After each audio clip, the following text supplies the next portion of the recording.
Welcome to the 1 Hour Guide by Anil Mathur. Hey there. Today we're doing a deep dive into John R. Miles' Passion Struck, 12 Powerful Principles to Unlock Your Purpose 1 Hour Guide. Yeah, great book. Really practical stuff in there. Absolutely. Our mission really is to unpack each chapter, pull out those key insights. And figure out how you, especially if you're a leader or entrepreneur, can actually use this stuff. Exactly, for real growth, personal and professional. Miles structures it nicely, too. 3 main parts. Right. First up, the mindset shifts. That's chapters 2 through 7. Then the behavior shifts, chapters 8 to 13. And finally, he wraps up with the psychology of progress in the last few chapters. Gets into the how and why it all works. Okay, so let's jump right into chapter 1, the power of passion, perseverance, and intentionality. This is foundational. It's about moving from, just letting life happen to you. To actively living with intention, using passion, perseverance, and intentionality as your tools. And he talks about this crisis of complacency, which I found really interesting.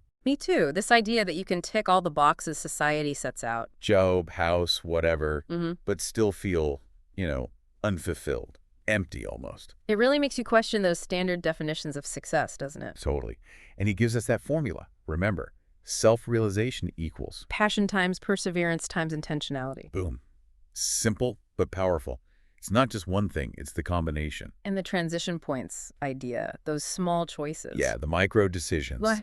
how they stack up over time and steer your whole life. Kind of scary, but also empowering. For sure, like the Mark Benioff story with Salesforce. Right. Successful guy, stable career, but he felt that pull, that passion. Walked away to build something huge based on a real vision. That's being passion struck. Definitely. And chapter 1 kind of lays out the roadmap too, the 12 principles. Yeah, the mindset shifts first. Mission angler, brand reinventor, Mosquito auditor, fear confronter. perspective harnesser, action creator. And then the behavior shifts later on. So for you listening, chapter 1 is really asking you to look inward. What really lights you up? What are your biggest dreams, even the ones you haven't admitted? And crucially, what fears are holding you back? Just identifying them is huge. So, first big takeaway. Take some real time. Pinpoint those dreams. And be honest about the fears. Write them down, maybe. Yeah, just getting them out there is the first step to dealing with them. How often do we even let ourselves really dream? Good question. We shut it down so fast. Okay, chapter 2. Chapter 2. Mission angler muster the power to do something great. The mission angler. Love that archetype. It's about actively seeking purpose, refusing to just drift. Rejecting apathy. And I like the multi-legged stool metaphor he uses. Oh yeah, for balance. Emotional, physical, mental. Spiritual, relational health, all legs need to be strong, right? Can't just focus on career and let everything else crumble. And he introduces life crafting, based on William Damon's research. It's not about finding your purpose like it's lost treasure. It's about designing it, actively creating it based on your values. And connecting with your future self, like Hal Hershfield talks about. Right. Visualizing who you want to be helps you make intentional choices now. It grounds it all in solid psychology, too. Seligman's positive psychology, Dweck's growth mindset. It's about building that framework for a purpose-driven life, knowing you can grow into it. Plus, that reality check with the McKinsey report on AI. Yeah, inertia is dangerous right now. You got to be proactive, adaptable. The mission angler is adaptable. Like Jim McKelvey was Square. He wasn't just making a gadget. No, he had a mission.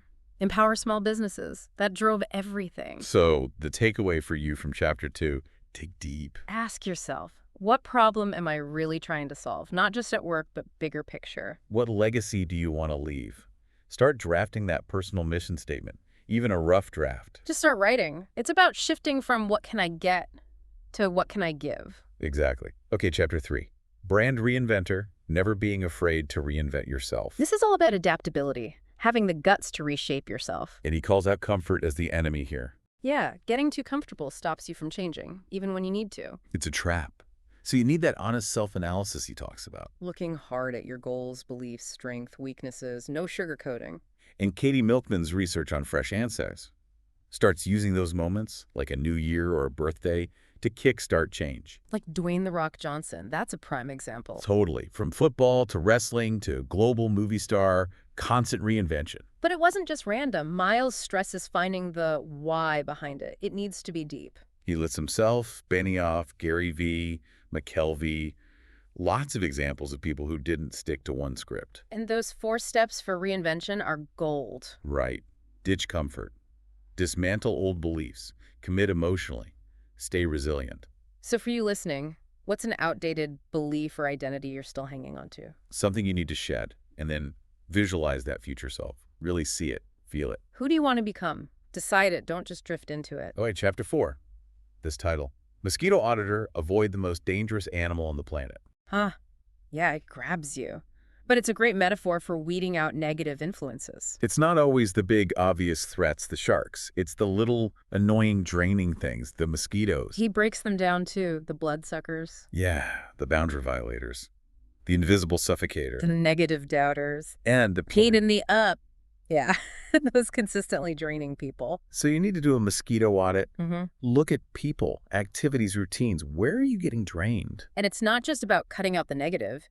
You have to actively bring in the positive. Mentors, good content, supportive people. Replace the bad with the good. Thaddeus Bullard, Titus O'Neill, his story is amazing. And Oprah, prime examples of auditing their environments. And he touches on social influence, emotional contagion. Who you hang with matters. Big time. So the action step here. List 3 mosquitoes in your life. People, habits, whatever. Then brainstorm concrete ways to limit their impact. Set boundaries, reduce contact, be more aware. It's about curating your environment for growth. Being intentional about who and what gets your energy. Okay, Chapter 5. Fear confronter. Realizing that you are your biggest competitor. Tackling that inner critic. So true, right. Most of our limits are self-imposed. That voice inside. The inner critic. Miles says introspection is key. You got to understand where that voice comes from. He mentions Ethan Kross's work on chatter, that looping negative self-talk. It can be paralyzing. But then you hear stories like Kirstie Ennis or Hilary Swank. Incredible resilience, facing huge fears and pushing through. And Miles gives us 5 practical steps to confront fear. Yeah. Journal the self-critical thoughts. Identify triggers. Challenge the negativity. Cultivate self-compassion, huge one. And get outside perspectives. These are things you can actually do, and I like the zone of optimal anxiety idea, too. Right. A little bit of stress can actually sharpen you. It's finding that sweet spot. Not letting it overwhelm you. So, the takeaway. Try journaling just one self-critical thought today. And then actively try to reframe it. Talk to yourself like you'd talk to a friend facing the same thing. Kinder, more rational. Become your own ally, not your own worst enemy. Exactly. Chapter 6. Perspective harnessers zoom out and tap into its power. Getting that bigger picture view. Like the astronauts with the overview effect. Seeing Earth from space changes things. Edgar Mitchell, Neil Armstrong, it puts your own problems in context. Matt Higgins' story, too, breaking out of those mental boxes. We limit ourselves so much by our narrow definitions. Asking why helps broaden the view. And Miles really pushes reflective journaling and contemplation here, not just quick fixes. It takes effort to cultivate perspective. The USS Kidd anecdote during the Bosnian War was powerful, too. Stepping back from the heat of the moment for clarity. And the insights from astronauts like Chris Cassidy and Wendy Lawrence. Leadership requires that broad perspective, especially under pressure. He gives a roadmap. Reflect regularly. Expand your informational diet. Get diverse views. And practice conscious contribution. Focus on something bigger than yourself. So, for you listening, think about a recent challenge. Now, zoom out. What are the wider implications? How will it look in a year? 5 years? What are other people's angles? It's about moving beyond the immediate noise to see the whole landscape. Makes for better decisions. Okay, brings us to Chapter 7. Action creator, permit yourself to dream the dream. Now we're getting into doing. Yeah, this is critical. Hesitation is the enemy. You can think and plan all day. But without action, nothing changes. He talks about the power of micro-choices again, citing Michelle's cigar. Those small, consistent steps, they build momentum. It's the action loop. Action creates energy, which fuels more action. Simple, but profound. And you need bold decision-making. You need that resilience to fear we talked about. Use action against fear, and use daily habits to reinforce the dream. Weave it into your routine. Reflect, adapt, persist. It's an ongoing cycle. So, the action step for Chapter 7. Identify one small, concrete thing you can do today. Right now even, towards one of your big dreams. Doesn't matter how small. Just start. Break the inertia. Get the ball rolling. And that wraps up part 1. The mindset shifts. Really foundational stuff. Absolutely. And you can see how understanding these deeply, like we're doing here, is exactly what the 1-Hour Guide by Anil Nathu helps you achieve quickly. It's about application. For sure. These aren't just nice ideas. They're actionable tools for leaders, for anyone wanting more purpose. Okay, part 2, behavior shifts, starting with chapter 8. Anxiety optimizer, how to be on edge without going off the edge. This is about using that nervous energy constructively. Right. Anxiety isn't inherently bad. It can actually boost focus if you manage it. He brings up the Yerkes-Dodson law. Yeah, that optimal arousal level. Too little, you're bored. Too much, you're paralyzed. Find the sweet spot. Like before a big presentation, those nerves can really help, right? Exactly. It's about saying yes to challenges that stretch you, but don't break you. He shares his own story about that. And those big 4 skills from the Navy SEALs are super practical. Conscious breathing, positive self-talk, mental imagery, and targeted focus. Anyone can practice these. He connects it to flow state, too, that deep immersion, cites Jesse Iwuji Shonda Rhimes. People who intentionally use that edge to perform at incredibly high levels. So the takeaway, pick one of those big 4 skills today. Maybe just conscious breathing. When you feel anxious, try it. See if you can channel that energy into focus instead of panic. Cool. Chapter 9, originality embracer, realize that originality necessitates adaptability. This breaks down the myth that originality is just for, geniuses. Yeah, he argues it's a behavior you cultivate. Curiosity, experimentation, resilience. The Groupon story is a good warning, though. Original idea, but maybe not enough adaptability. Right. Contrast that with Jeff Bezos and Amazon. Masterclass in combining an original vision with relentless adaptation, constantly evolving. And the idea flow method he mentioned sounds useful. Yeah, rapid brainstorming, no judgment, just get ideas out.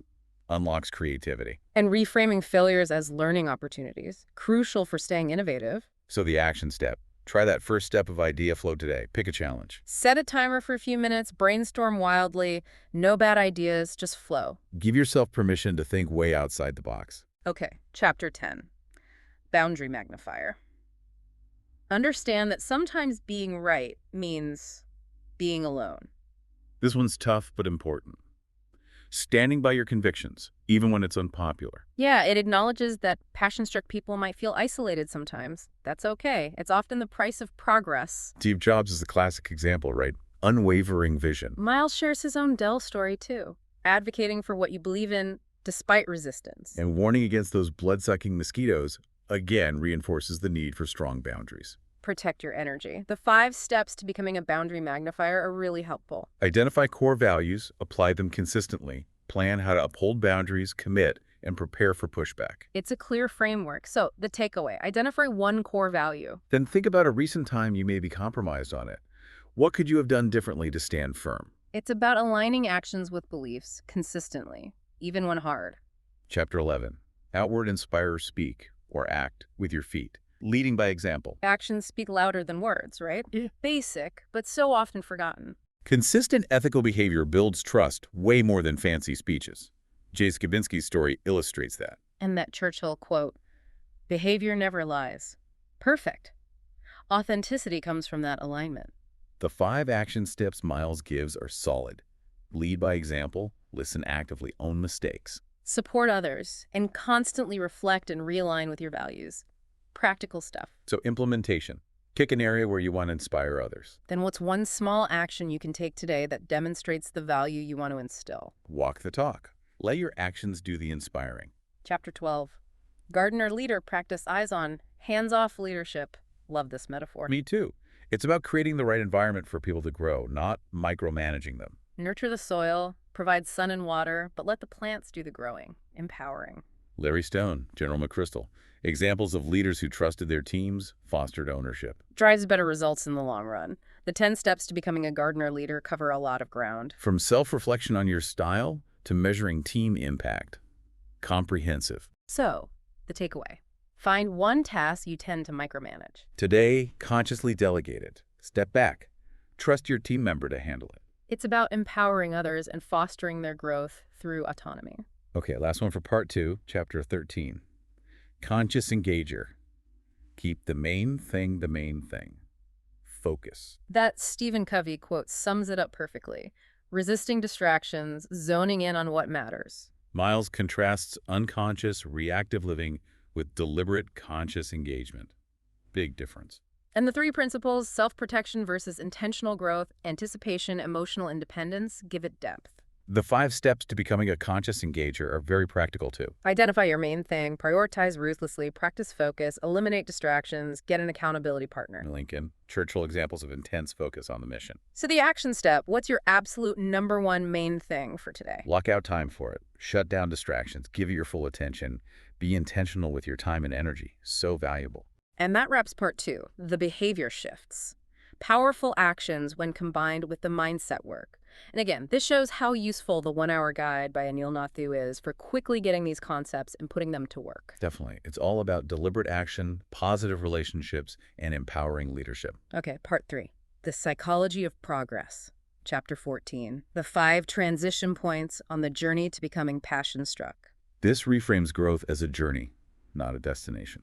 Love that. The stages, subsister, imitator, vanquisher, orchestrator, creative amplifier, different levels of awareness and impact. It's not about judging where you are, but understanding it so you can grow intentionally. And he gives that 5-step reflection process to help you move through the stages. So the takeaway, honestly assess which stage resonates most with you right now. Then identify one small step you can take today that aligns with moving towards the next stage. It's about self-awareness and embracing continuous growth. Chapter 15. Never ignore the physics of progress, action, and momentum. That Mandela quote, "There is no passion to be found playing small," sets the tone. You can dream big, but without action, it's just dreaming. Miles emphasizes that. The physics are aspiration, ambition, and action.